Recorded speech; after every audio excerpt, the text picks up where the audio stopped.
My name is Pam Carnes. I'm taking a class with the King's University under Dr. Susan Buckheit, sorry, Susan, um, called Teaching to Transform Lives. And I have a story about myself that I wanted to tell because I hope it transforms a life that um, might not otherwise be transformed through Jesus because of something that happened to me when I was a teenager. I was 16 years old and I had a severe drug problem before that. Not a kind of illegal drug problem. I was drug to church problem. Every time the doors were open problem. But it turns out to be a good thing because it sustained me through a hard time in my life. I was one of those girls that not only was I drugged to church, I loved God, and I became a Christian at a young age, and I believed His commands were for a reason. I believed that when He said to not have sex outside of marriage, that He had a reason. And back then, you didn't really get made fun of if you thought that, but I had a boastfulness about me, and I bragged about that I was going to be a virgin when I got married. We talked about it. We didn't talk about sex very much back then, but my close friends knew how I felt about sex outside of marriage. Well, remember how dorky I was. The dorkiness came out when I fell totally head over heels in unhealthy love with my boyfriend. And he pressured me to have sex, and so I did. I put God on the back burner, decided that I couldn't trust God to not take away this boyfriend from me if I didn't have sex with him. I don't know. I just put him over God, and it made a big mess of everything. I got pregnant.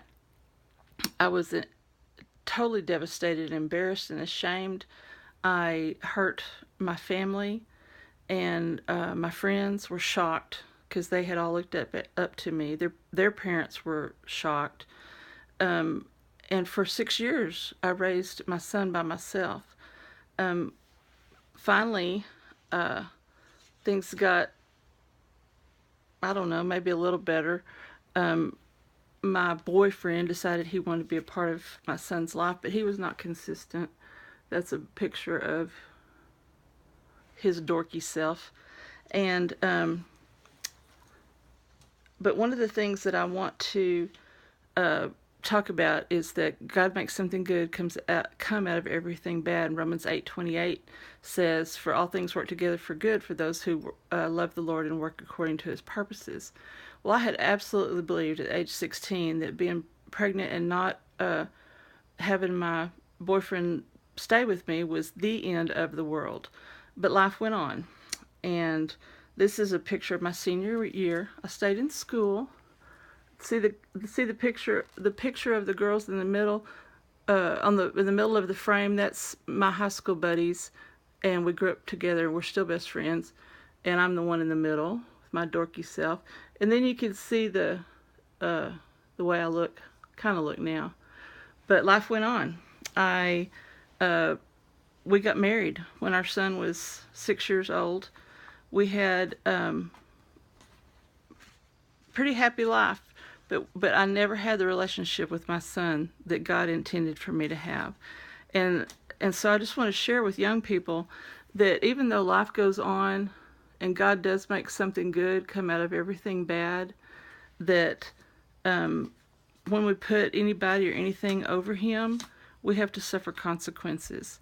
And this is the precious promise that God gives us, is that He does bring something good out of everything bad. This is my 6'6" baby in the purple shirt, and then my grandson in the middle, my granddaughter on the end, and my daughter-in-law, the daughter that I never had, in the middle. So it turned out to be a wonderful blessing, but I will say that the consequences are that my 41-year-old son and I have not had the type of relationship that God intended for us to have. We've had a good relationship, a loving relationship, but it was not the kind of relationship that I see my sister had with her daughters that she had after she got married. And so that is my the main part of my story is to tell you that God's commands are for a reason. They're not easy sometimes, but they're always, always best. And to always put Him first over everything, no matter what your age. And I think the younger you are, the smarter we think we are, probably. And so I want you to concentrate on being close to the Lord, put Him first.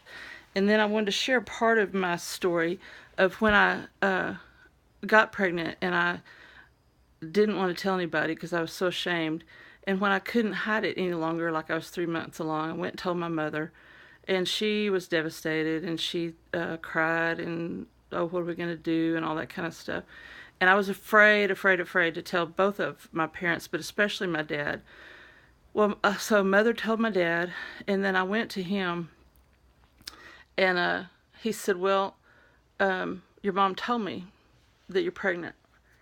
And I was crying, and he said, I just wish you would have told us earlier so that you wouldn't have to worry about it by yourself. And I couldn't believe he said that. And I believe that that is a perfect example of the way God is. We need to go to Him first so we don't have to worry about things ourselves. In fact, we're not supposed to worry, we're supposed to pray about everything. Don't worry about anything. Philippians 4:6. Ask and tell God your needs, and don't forget to thank Him for His answers. And I would encourage you as young people to always put the Lord first. And when something does happen, if you mess up, make Him the first person you go to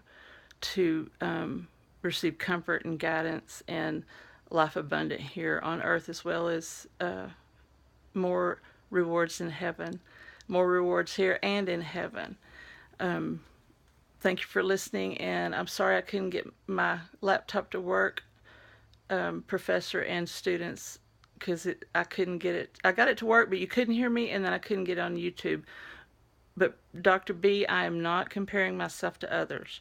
I am doing the best I can with what I've got, and thank you so much for listening.